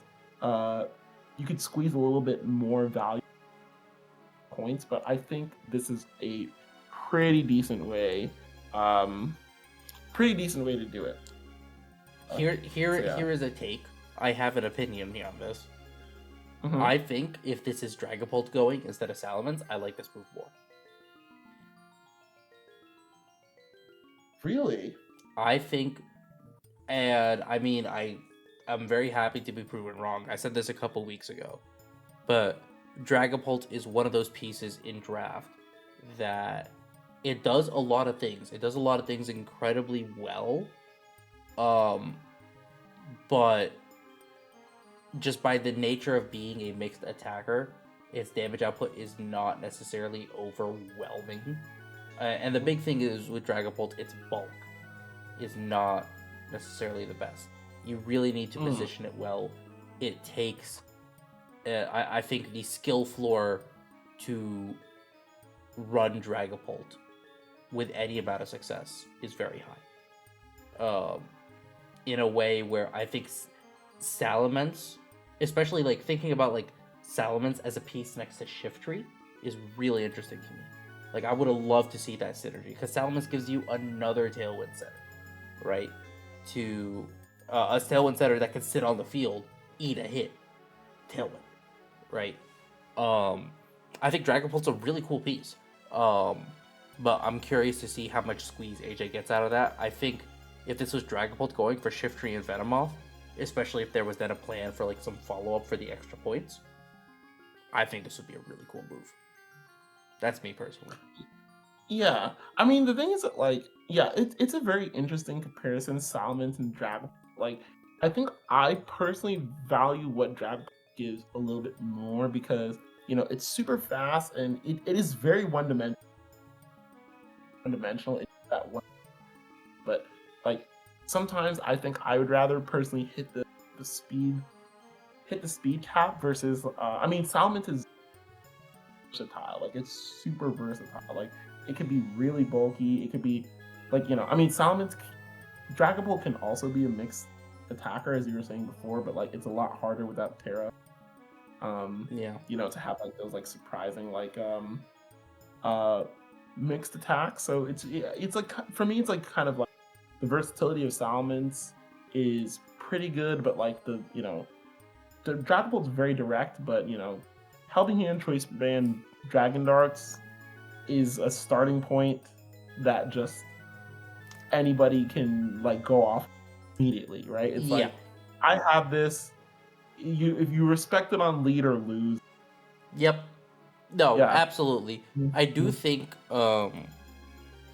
thinking about it a little more and giving my brain a second to catch up, part of the reason I am a little dour on Dragapult is very similar to part of the reason that or what I'm like my main frustration with Komodo. The move pool is thin, right? And you hit the nail on the head, especially without a non-normal Terra Blast. Yeah. It's tough. It is so tough. Like Dragapult, like you can run a band or a spec set, but you really start grasping at straws for some of those moves in a way that Salamence, just by nature of being an older Pokemon, right? It gets such a wide array of coverage, and gets utility that Komodo doesn't. Dragapult, it gets different utility from Dragapult, right? Because at the end of the day, Dragapult can be a support mon, right? But are you really going to spend Dragapult points and Dragapult's move slot on a screen spot, right? Yeah. So, but yeah, B+ from you on that. With Nate's move downgraded to a B-. As much as I do want to get into the Week 5 dominoes, I do want to get Ivan's take on them as well. I think I want to save that for when Ivan's here, because as you would imagine, Salamence hitting free agency had a ripple effect. Yes, it did. It did. Where moves came in fast and furious in Koraidon. I believe all of these moves were made with, I think Salamence was on the board for a few days, and then the response to Salamence kicked off a 6-hour period with 4 moves, which is incredibly rare outside of the draft period, right? So that'll be really cool to explore. I can't wait to hear Ivan's takes on those. Ivan, we miss you. Come back. Ivan, why did you have to go and have fun? Ivan did leave some TING-LUS and URSAs for us. If we nice. want to go ahead and get into those, maybe between the two of us with our powers combined, maybe we can figure out what Ivan was thinking. Oh yeah, easy. And then we'll wrap up with our 2 chefs of the fortnight. So, do we want to start off by picking Ivan's brain here and seeing if we can psychic our way into it? Oh yeah, okay. So let's start with that. Yeah. Ivan picked for his TING-LUS of the week, highlighting someone we've already talked about. Our good friend Colby, Toost. I think we've already touched on a lot of what I think Ivan has noticed for Colby early this season. Did a really good job retooling this roster around Blood Moon. Kept Blood Moon, kept Volcarona, I believe. And outside of that, a lot of these pieces have kind of come in putting together a very surprisingly... on its surface, you look at this roster and it looks a little hodgepodgey, and then you just think about it in the context of, is it enabling Ursaluna Blood Moon? And the answer is yes. It's incredibly terrifying. And, I mean, to turn this roster around and get 2 wins, dropping only 1 game in that first set, that's crazy. Yeah, this is a very strong TING-LUS pick here. I mean, it's a classic Hollywood story, right? You got your white coach from the burbs, comes in, takes these ragtag like goons like Ursaluna and Dusclops and Perzerk and Crawdont, takes these absolute goons, cleans them up, and they win the chip, right? Like, Colby's been undefeated since he's taken over the roster. It's a no-brainer that stocks are gonna go way up. So great pick. Is it Hoosier or is it Ted Lasso? You decide. Now for his Ursaluna, and we do hate to see it, it's every coach's favorite coach. It is Alex. Every coach's favorite coach. And I mean, Alex has just had a bit of a rough go of it this season. Very tough schedule, right? Corrosion, Pengy, Jake, and then Curry, right? Like an incredibly difficult schedule. And to be honest, an incredibly intriguing roster. I think I've personally thought about the combination of Comfey, King Gambit. Sneasler D-Knight is always incredibly scary. You've got the Gothitelle here. You've got the Electabuzz. Electabuzz being a good follow me user that holds an Eviolite is very interesting. And I think it's definitely a bit of a shame for Alex to have the start to the season that he's had with this roster. Which I think is maybe part of the reason that Ivan kind of pointed this out. Yeah, I mean, it makes sense. Like, Alex is a coach that we coaches think very highly of. So it makes sense that their stock is going to start incredibly high and then dip a little bit. But there's still four more weeks left. I believe in Alex, right? There has been a little bit of a puckery going on in some sets, right? Like they've still shown, good building and good prep and everything. I understand that the stock has dipped, but I am secretly repurchasing it as panicking. So yeah, no. I mean, I am also especially seeing that back half schedule. I mean, we've established this. Every coach in Maridon is a great coach, a great player. It's an absolute dogfight. But I mean, if we're going off pure strength of schedule, Alex has a real chance to kind of sneak in and fight for one of those last few playoff spots, right? So, we're definitely not at a point in the season where anyone's out of it. I don't think anyone's mathematically eliminated, right? So, at least not as far as I know. If someone has gone through and actually taken the schedule to figure that out, please, I would love to see it. All right. Now, if you don't mind, my Ursaluna is also here in the Maridon division. So I kind of want to get this out of the way. Yeah, while we're on a bit of a dour note. But we've got to talk about what's happening in Waltham. You know, a couple weeks without Angel T and things are falling apart. No, I mean, Ronald, again, another coach that we know is very capable. And to be fair, I think Ronald has had the toughest 2 weeks anyone could possibly have here, right? Playing against the 2 Compass Pod hosts in the Maridon division, right? But with that being said, I do think 2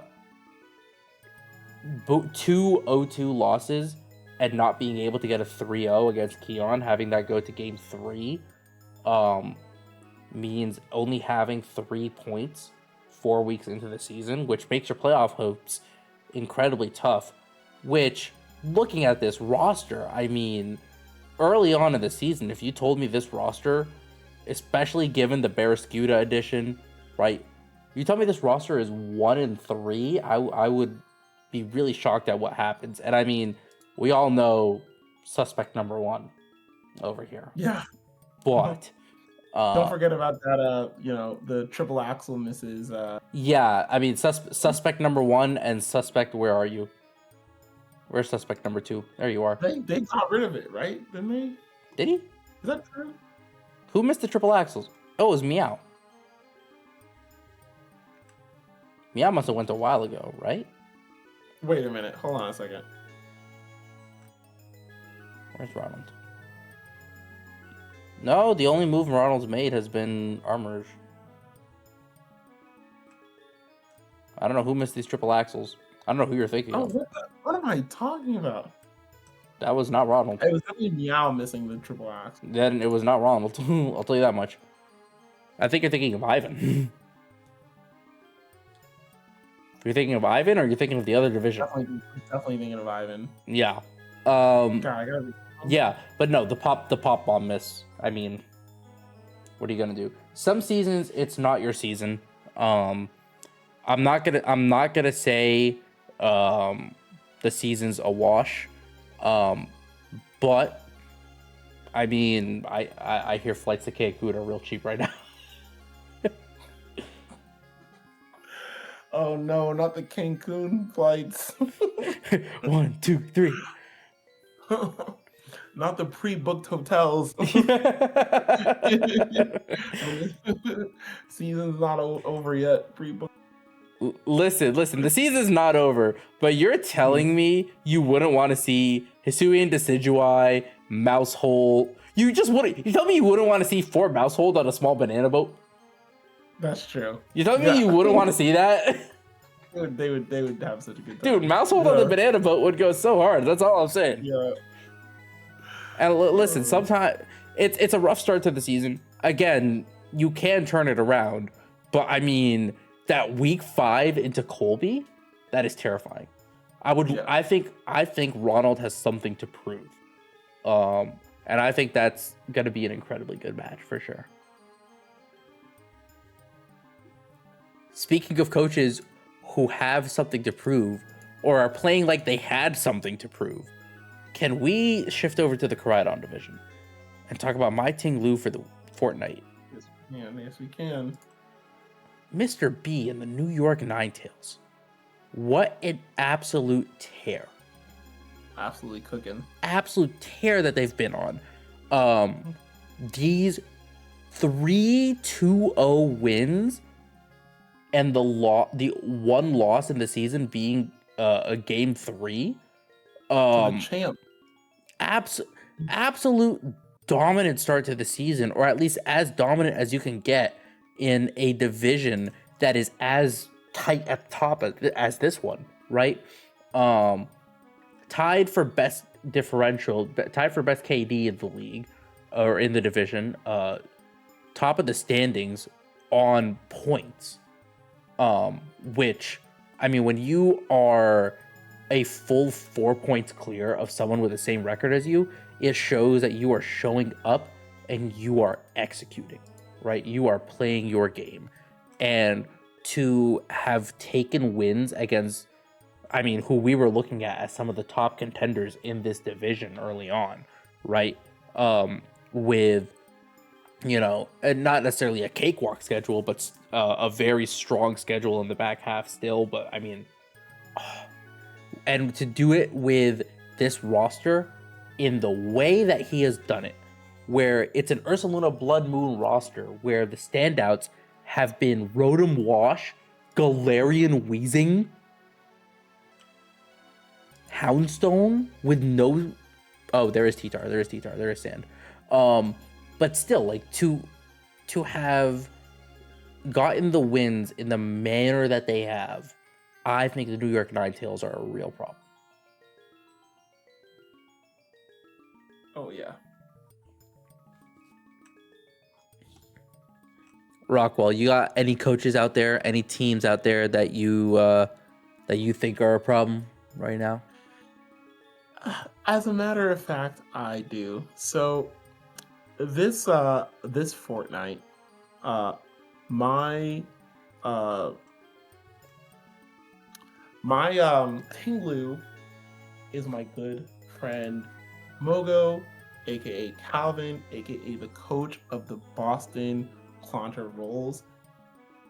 This guy lost game 1 and just said, screw everybody, I'm not losing again, and just has completely dominated in like their last 3 matches. It's been incredible, and I think that if right now, if I were to pick someone to end top of the season in Koraidon, that would be my pick.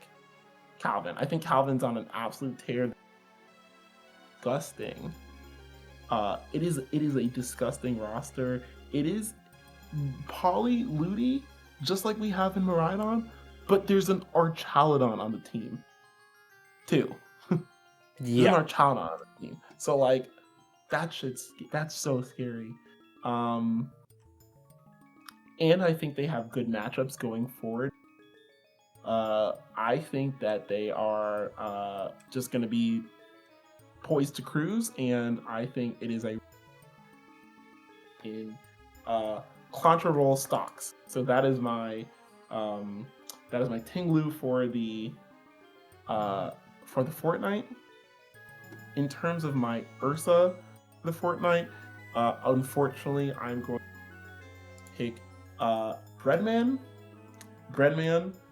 Incredible player. One of my favorite rosters, actually, across both divisions. This is actually one of my favorite rosters. I mean, first of all, it has so that's like, yeah. I mean, come on. But I mean, have Ursaluna, Rotom Heat, Vivian, Dozo Tatsugiri. Like, their team is so concentrated with power. There's not a single bad mon on the entire. Their team is so incredibly good. And so my expectations were so high from the beginning. Just that go is down. And so yeah, their stocks are dropping a little bit right now, and they're gonna have to come out Fortnite and prove me wrong. Because absolutely one of my favorite rosters. Oh yeah, they have Grimmsnarl too. Yeah. They have Grimmsnarl. Oh God, their team is so good. They have such an incredible team. But yeah, for now, in a little bit of a slump. Hopefully they can bounce back in the future, and we can all be rich and buy their stuff again.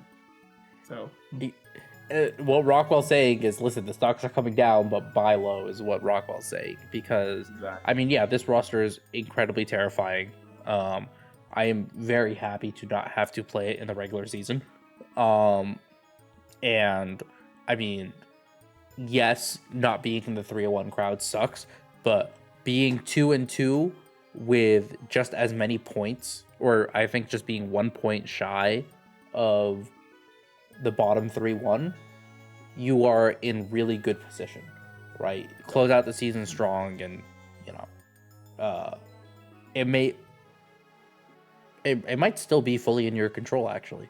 Yeah. One of these days, I gotta sit down and just actually map out. Maybe I'll do this ahead of the next Compass pod. Just sit down and map out. Okay, hey, what are the playoff scenarios, right? Because the playoffs are still fully within Breadman's control, and I mean, it's a tough schedule, but it's doable. Yeah, I believe if there's a let's see, there's this top cut calculator for Pokemon VGC. It doesn't apply in exactly the same way. Because as opposed to Swiss rounds, this is a set schedule, right? So you know who you are playing, like in the best case scenario who you are getting wins against, and you also know that in the best case scenario the people ahead of you or the people who you need to lose are losing to certain people, right? So like the math works out a little differently. I think you're right. As opposed to Swiss, where it is beat whoever is in front of you, and either you'll get an up pair into someone and beat them, or you just kind of have to hope that someone with a better record than you right now drops sets, right? So, I think Swiss style draft would be really interesting. I don't want to be the one to put that together. That does not sound fun. That'd be crazy. I mean, it gets so asymmetrical. Mm-hmm. No, I think Swiss style draft would keep it symmetrical, right? Because the entire idea of a Swiss tournament is no, but you'll run out of like really, like after like 4 or 5 rounds. How so? Right, like even because after the first round, there's gonna be there's 14 people in the league, right? So like after the first round. Well, yeah, you could only play the number of weeks that you can play rounds of Swiss. Yeah, so it's like first round there's gonna be 7 1-0s. Then the second round you already have it's already asymmetrical one. Yeah. But that's the nature with Swiss all the time. Like you're always, unless you have a perfect power of 2, right? At some point you're gonna have an up pair and a down pair. It's going to happen. So yeah. But yeah. All that aside, Rockwell, we've been yapping for 2 hours. I think it's finally time to give the people what they've been waiting for. Do we have Ivans? We have R2. Do we have Ivans? We don't have Ivans, which means we have 2 Chef of the Fortnite awards to give out. Rockwell, you want to kick us off here? Yeah. Okay. So oh wait, hold on. Let me find my notes. All right. My Chef of the Fortnite is drum roll, please. My Chef of the Fortnite is Choice Band Fletchinger. Week 3, Pengy absolutely kamikazeing, like completely unexpected. Like I had to go back to the history books to learn that. Did not know that. Sorry, to learn what? The mic did not pick you up at all. Oh, that people used to play Choice Band Talonflame back in the day. Mm-hmm. That does so much damage. The Fletchinger does so much damage. In fact, I should have pulled this up immediately, but like, how much lower is Fletchinger's attack compared to Talonflame? Fletchinger hits 3, And then Talonflame, what hits 81, I believe. 81. Oh, no, sorry, 73 attack to 81. They're basically the same base attack. It's crazy. It was doing so much damage, taking KO, huge chunks of neutral damage. So yeah, that is absolutely my tech of the week. And it was very, very pivotal to the set as well. Like, the Fletchinger absolutely carried games. So yeah, I thought that was super, super cool. A super cool idea. Yeah. For anyone else's knowledge who did not learn this until just now when Rockwell also learned this, Choice Band Talonflame, very common when Gale Wings in Gen 6 was a stronger ability. Right now, Gale Wings is +1 priority on flying moves when you're at full HP. Before it was +1 priority on flying moves. That was the ability. So yeah. Choice Band Brave Birds were very spammable in a way that they're not now. I mean, hey, Pengy's been around this game a while. He knows this. He knows ball. Yeah. So pulling from the bag. Exactly. Yeah. Crazy. I've got a similar chef cooking up something absolutely diabolical, not necessarily from the archives per se, in that it is still established tech to this day, but just a very, very fun use of it. I've got CJ in week 3, and very specifically this Galarian Slowking, because I think this Galarian Slowking, on top of kind of just fully winning a game, it has so much in the way of tooling that it's so diverse in what it's doing for this team, right? Off rip, you have Galarian Slowking, which is a decently bulky mon holding a Colbur Berry, right? Slowking. Oh shoot, you're frozen, Rockwell. Hold up. Oh no. Oh, never mind. Okay, you were just you were so still. I thought you were frozen. That's crazy. I was locked in. Yeah. So this Galarian Slowking, you're not removing it. It will set Trick Room. There's nothing you can do. Mimikyu is here to, kind of give that head fake as well of, okay, hey, like, am I gonna set Trick Room? Am I gonna set Trick Room? Right. So incredibly capable of getting into Trick Room for Helping Hand. Oh, I did not realize I had my text-to-speech on. For Bulldoze Weakness Policy Camera. I think this is such incredible tech. Camerupt is a Pokemon that, it is really cool when you can get it going, but how are you going to get it going? Being able to click Bulldoze on a Pokemon with a minimal attack stat next to weakness policy and get this thing to, is it +1 or +2? +1 special attack to click a near full +2? Yep. You're right, it's +2/+2. So getting this thing up to double the special attack stat to click a full power eruption? Yeah, that is dangerous. That is diabolical stuff. And then on top of that, if you don't want to go the Bulldoze route, you've got Helping Hand, not just for Camerupt, but you've got Helping Hand for the Bruxish, you've got Helping Hand for the Mimikyu, and you've got Helping Hand for this Choice Specs Galvantula. All incredible tech. I love so much of what's happening here. I think this is 2 Fortnights in a row where one of us has looked at a CJ build and gone, no, that is my chef of the Fortnite. Yeah. But yeah, that is it for this Fortnite. That is it for this episode of The Compass. We've navigated you through halfway of the season. We hope you'll stick around the rest of the way. Ivan will be back.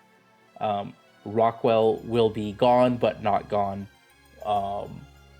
And I think that's kind of all I have to say. Any final thoughts on your end, Rockwell?